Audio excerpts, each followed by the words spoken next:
This is the Business Today of I'm Marlon Madden.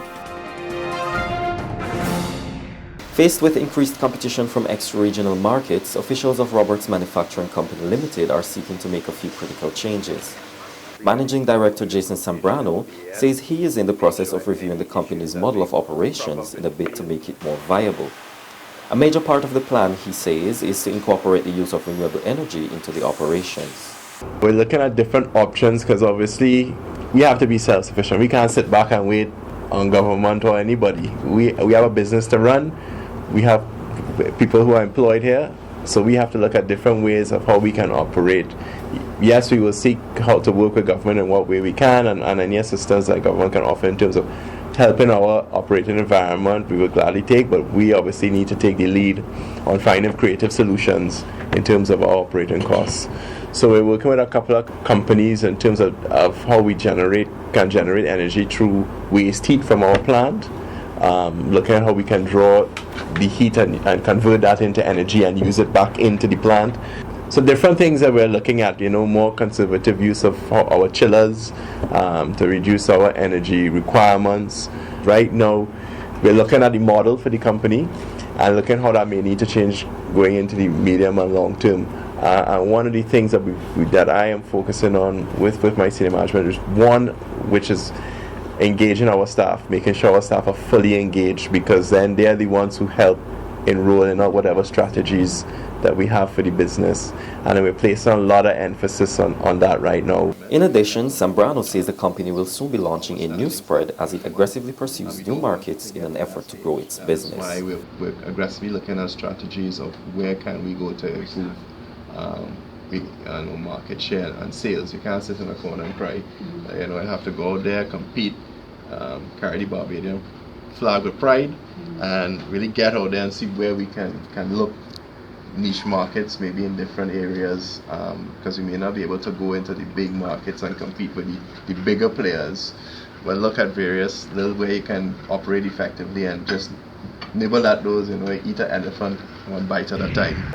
With a near $10 million increase in exports from Barbados to other CARICOM markets last year, Minister of Commerce and Industry Donville Innis wants the island to do better. Addressing the media yesterday following a tour of Roberts Manufacturing Company Limited, Innis said Trinidad and Guyana remains the island's two main export markets in the region. However, Innis says in the effort to increase Barbados' exports to the Caribbean, the Barbados Investment and Development Corporation will be embarking on a number of missions to CARICOM member states for the rest of this year, in an effort to forge more strategic alliances between buyers in CARICOM and local manufacturers. Last year, Barbados exported over $284.1 million in goods to CARICOM. This compares to just over $274.8 million in 2013. We celebrate in Barbados relatively good exports, especially in the Caribbean market from Barbados. And our main markets remain Trinidad, which is about $96 million in exports, Guyana about $48 million, and St. Lucia $29 million in exports. And whilst the average person that may seem significant, the reality about it is that we can and we must do better. Because we can't quarrel about what's coming into our space alone. We have to do more to get into regional markets. And that's why I've recently asked the Barbados Investment and Development Corporation to let us work together in terms of a greater thrust and expansion of the exports of goods and services from Barbados into the CARICOM market in particular. We do spend a lot of time and resources sometimes going after the Canadian, the US, and the UK market, those extra regional markets, which sometimes are quite expensive to get into. And I'm a little concerned that we may not have in recent times be spending enough resources seeking not just to maintain but to expand the CARICOM market that's there for us.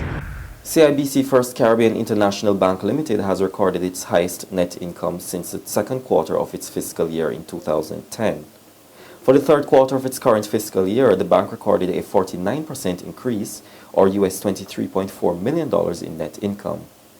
In its consolidated financial statements for the 9-month period, which ended July 31, 2015, Chief Executive Officer Rick Parkhill says overall net income was US $87 million, an increase of 58% compared to the same period last year. Total revenue over the 9-month period was down US $7.9 million compared to the same period for 2014. This was primarily due to lower interest earnings from loans and securities. Parkhill says some countries in which the bank operates continue to experience low credit demand. However, he adds that the bank continues to make a number of investments across the region in pursuing growth objectives while demonstrating its continuing commitment to the Caribbean. Now for today's financial tip. Investment is risky business.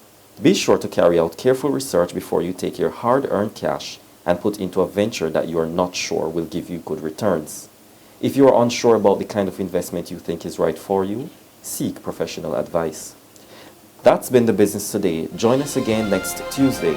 Until then, you can get more business and news by logging on to www.barbadostoday.bb, subscribing to our e-paper and liking us on Facebook. I'm Marlon Maggie.